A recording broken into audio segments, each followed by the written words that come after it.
আসসালামু আলাইকুম। অফসেস গ্রুপের পক্ষ থেকে সবাইকে স্বাগত জানাচ্ছি। আজকে আমি অফসেস 2.9 কীভাবে ইনস্টল করতে হয় এবং কিভাবে আমরা পরীক্ষার নম্বর এন্ট্রি করব এ সংক্রান্ত কিছু গুরুত্বপূর্ণ জিনিস দেখব। প্রথমে আমরা লিঙ্ক থেকে অফসেস 2.9 ডাউনলোড করব। তাহলে আমরা লিঙ্কে ক্লিক করলাম। ক্লিক করার পর আমরা এখানে ডাউনলোড অপশনে ক্লিক করব। ডাউনলোড অপশনে ক্লিক করার পর ডাউনলোড এনওয়ে দেওয়ার পর সাথে সাথে অফসিস 2.9 ইনস্টল শুরু হয়ে যাবে। যেহেতু আমার অলরেডি ইনস্টল করা আছে তাই আমি এটি ইনস্টল করছি না, আমি ক্যান্সেল করে দিচ্ছি। এখন আমি আমার ডাউনলোড ফোল্ডারে চলে যাচ্ছি। আমি সেখানে গিয়ে আমি অফসিসটি ইনস্টল করব। তার পূর্বে যেহেতু আমি এটি একটি জিপ ফাইল, আমাকে এটাকে আনজিপ করে নিতে হবে। আনজিপ করার জন্য আমি এটি আনজিপ করব, এক্সট্রাক্ট হেয়ার করব। তো এটা আনজিপ হতে থাকবে। যে এখন অফসিস সফটওয়্যারটা আমি এখানে পেয়ে গেছি। আমি ডাবল ক্লিক করে সফটওয়্যারটি চালু করব। এখন সফটওয়্যারটি যখন আমি ইনস্টল করব তখন আমি একটা দিকে খুব ভালো করে লক্ষ্য রাখবো, এখানে আমি পাথ চেঞ্জ করব না। অবশ্যই পাথ আমি ঠিক রাখবো। যদি আমি পাথ চেঞ্জ করে নিই তাহলে কিন্তু আমাদের ডাটা সমস্যা হতে পারে। তাই এটা আমাদের ডিটাবে ইনস্টল হবে, আমরা কিছুতে পাথ চেঞ্জ করব না। তো এইভাবে আমরা ইনস্টল করব এবং অটোমেটিক অফসিস চালু হয়ে যাবে। তো আমাদের কাছে কিছুক্ষণ পর এই ধরনের একটা ফোল্ডার আসবে। আমরা ডানে ক্লিক করে এখানে অফসিস পাসওয়ার্ড 121 দিয়ে লগ ইন করব। লগ ইন করে প্রতিষ্ঠান সমূহ প্রথম যে কাজ আমাদের করতে হবে, প্রতিষ্ঠানের সময়ে আমরা অল্প অল্প দেখিয়ে যাব। প্রতিষ্ঠান সময়ের তথ্যের ক্ষেত্রে আমরা প্রথমে বিদ্যালয়ের নাম, যেটা আমাদের অবশ্যই দিতে হবে, এবং আমাদের যে ইএমআইএস কোড সেটি আমাদেরকে অবশ্যই দিতে হবে, এবং এটি আমরা ইংরেজিতে দিব। তো এটি আমরা দিলাম, দেওয়ার পর ডান ক্লিক করলাম। তারপর হচ্ছে শ্রেণীসমূহ। শ্রেণীসমূহ ঠিকভাবে দেওয়া আছে, এখানে আমাদের কোনো কাজ করার নেই। তারপর রয়েছে শাখাসমূহ। শাখা আমাদের যে সকল বিদ্যালয়ে কোনো শাখা নেই তাদের এখানে ধরার কোনো দরকার নেই। আর যাদের শাখা রয়েছে তারা ইচ্ছে করলে শাখা চেঞ্জ করবেন। আমি একটা শাখা অ্যাড করে নিলাম এখানে। তারপর শ্রেণীভিত্তিক নম্বর সমূহ, এখানে একটা খুব গুরুত্বপূর্ণ ব্যাপার রয়েছে। যেমন আমাদের 1, 2, 3 তিনটি বিষয়ের জন্য 300 নম্বর, আবার 3, 4, 5 এই 3 শ্রেণীতে 6টি বিষয়ের জন্য 600 নম্বর। তা আমরা অনেক শ্রেণীতে যদি শারীরিক শিক্ষা, সঙ্গীত ও চারু করে অ্যাড করতে চাই তাহলে আমরা বিষয় সমূহ দেব 6টি এবং নাম্বার দেব 600।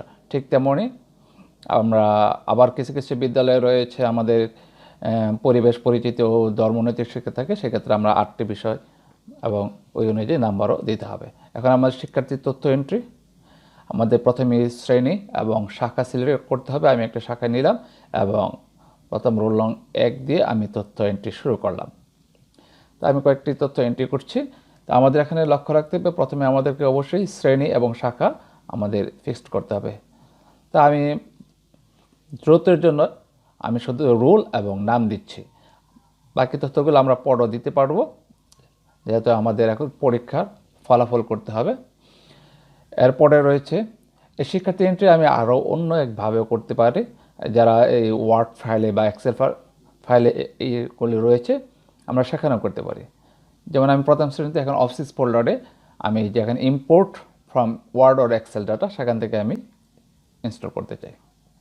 তাহলে আমার এক্সেল ফাইলে আমার ফাইল ডাটা রয়েছে, যেখান থেকে আমি এগুলো কপি করব। Ctrl+C করব। তারপর আমি আমার এক্সেসে যাব, এখানে রোল এবং শিক্ষার্থীর নাম সিলেক্ট করে আমি পেস্ট করব, Ctrl+V। পেস্ট হয়ে গেল।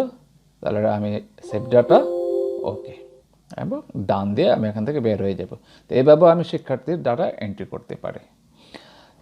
তারপর রয়েছে হাজিরা খাতা, শিক্ষার্থীর তথ্য। এখানে আমরা দেখে নিতে পারি শিক্ষার্থীর তথ্য আমাদের এন্ট্রি হয়েছে কিনা, এবং আমরা প্রয়োজনীয় সংযোজন বিয়োজন করতে পারি, এবং এখানে আমরা যে ধরনের কাজ করি না কেন সেগুলো অটো সেভ হয়ে যাবে। তো এখানে আমরা ইচ্ছে করলে শিক্ষার্থীর বাবার নাম, মার নাম, ধর্ম, লিঙ্গ এগুলো আমরা দিয়ে দিতে পারি।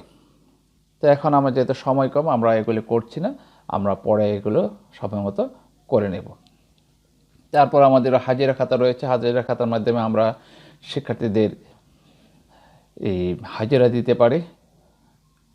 তবে এখানে যদি আমরা নিয়মিত হাজিরা দিই তাহলে তাদের ত্রিমাসিক, মাসিক বিভিন্ন ধরনের রেকর্ড আমরা এখান থেকে সহজে পেয়ে যাব। তারপর আমাদের মূল বিষয় ও নম্বর এন্ট্রি, এখানে সব কিছু ঠিক করে দেওয়া আছে। এখানে আমাদের তেমন কাজ করার নেই। এখন আমরা পরীক্ষা সংক্রান্ত তথ্যে আমরা চলে যাব। পরীক্ষা সংক্রান্ত তথ্য হলো আমাদের মূল বিষয়। এখানে আমরা ট্যাবুলেশন শিট এবং রুটিন করতে পারি। এখন নাম্বার এন্ট্রিতে আমি চলে যাচ্ছি। নাম্বার এন্ট্রিতে আমি প্রথমে শ্রেণী এবং শাখা যেমন আমি ময়না শাখায় শিক্ষার্থী এন্ট্রি দিয়েছিলাম, আমি ময়না শাখা সিলেক্ট করে আমি সার্চ স্টুডেন্ট দিব। সার্চ স্টুডেন্ট দেওয়ার সাথে সাথে শিক্ষার্থীদের নাম এখানে এসে যাবে। শাখাটা চেঞ্জ করে নিই, ময়না সার্চ স্টুডেন্ট। হ্যাঁ, এই যে আমি যে শিক্ষার্থীগুলো এন্ট্রি দিয়েছিলাম সেগুলো এসে গেছে। এখন আমি নাম্বার এন্ট্রি দেব। ম্যানুয়ালি আমি নাম্বার এন্ট্রি, আমি ওখানে যেমন শ্রেণী মূল্যায়ন 1 এর জন্য নাম্বারগুলো এন্ট্রি দিচ্ছি। তো শ্রেণী মূল্যায়নের জন্য আমরা এভাবে আপনারা নাম্বার দিতে পারেন। নাম্বার আমরা ম্যানুয়ালি এন্ট্রি করতে পারি। শ্রেণী মূল্যায়ন 1, শ্রেণী মূল্যায়ন 2, শ্রেণী মূল্যায়ন 3, শ্রেণী মূল্যায়ন 4, শ্রেণী মূল্যায়ন 5, এভাবে আমরা 5টি শ্রেণী মূল্যায়নের নাম্বার এন্ট্রি করব এবং সর্বশেষে প্রান্তিক মূল্যায়নের নাম্বারও আমরা এন্ট্রি করব। এভাবে ম্যানুয়ালি আমরা এন্ট্রি করতে পারি। প্রতিবারে আমাদের সার্চ স্টুডেন্ট অপশানে ক্লিক করতে হবে এবং নাম্বারগুলি এন্ট্রি করতে হবে। তা আমরা নাম্বারগুলো এন্ট্রি দেওয়ার ক্ষেত্রে সতর্কতা থাকব। আমরা নাম্বারগুলো অবশ্যই ইংলিশে দেব। ইংরেজিতে আমাদের নাম্বার এন্ট্রি দিতে হবে, বাংলায় নাম্বার এন্ট্রি নেবে না।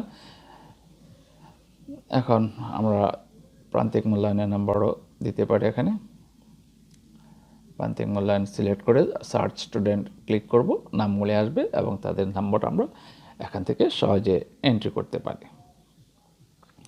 আমরা এভাবে ম্যানুয়ালি নাম্বার এন্ট্রি করতে পারি। তাছাড়া আমাদের যদি নাম্বার এক্সেল ফরম্যাটে বা ওয়ার্ড ফাইলে দেওয়া থাকে সেখান থেকেও আমরা নাম্বার এন্ট্রি করতে পারি। তা আমরা কিভাবে এক্সেল ফরম্যাট থেকে নাম্বার এন্ট্রি করতে পারি সেটা আমরা দেখাবো। তা আমরা অফিস শাখায় আমরা ওইগুলি রেখেছিলাম। আমি সার্চ স্টুডেন্ট দিলাম। এই যে আমাদের 10 জন স্টুডেন্ট ছিল, 10 জনের নাম এখানে এসে গেছে।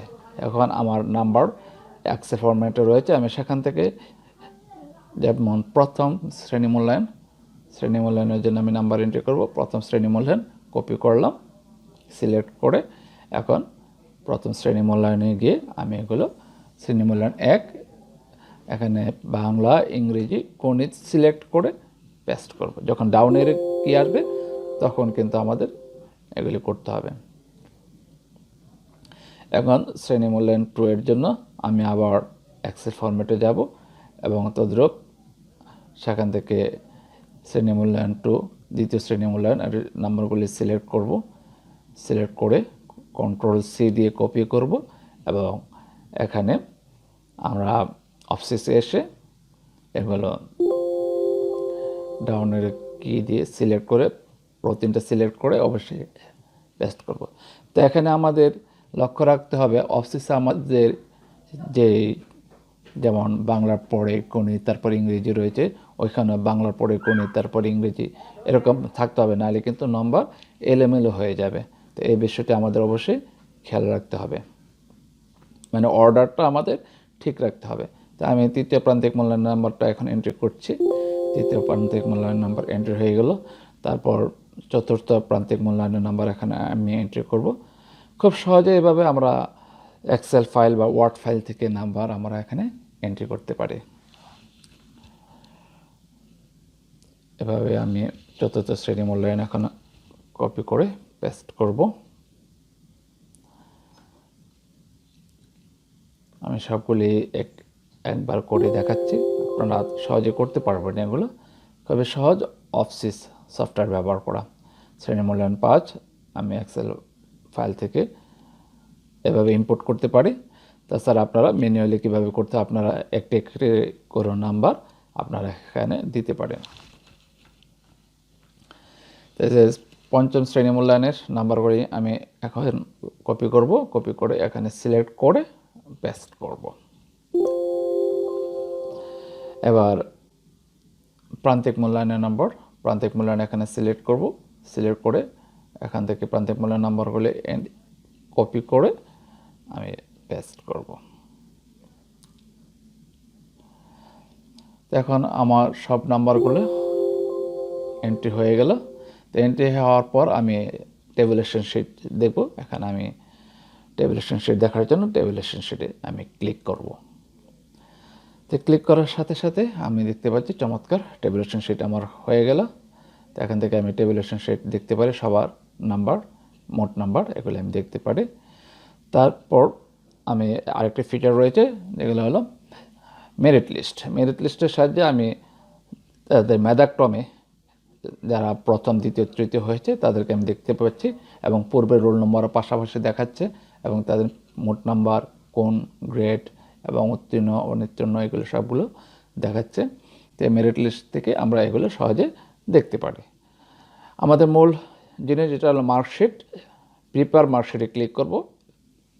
তারপর প্রিন্ট মার্কশিটে ক্লিক করলে আমরা মার্কশিট দেখতে পারবো, এবং প্রিন্ট মার্কশিটে আমরা ক্লিক করব, এবং চমৎকার একটি মার্কশিট অফসিসের মাধ্যমে তৈরি হয়ে গেল। শ্রদ্ধা মনির স্যারের সৌজন্যে আমরা চমৎকার একটি মার্কশিট পেয়ে গেলাম।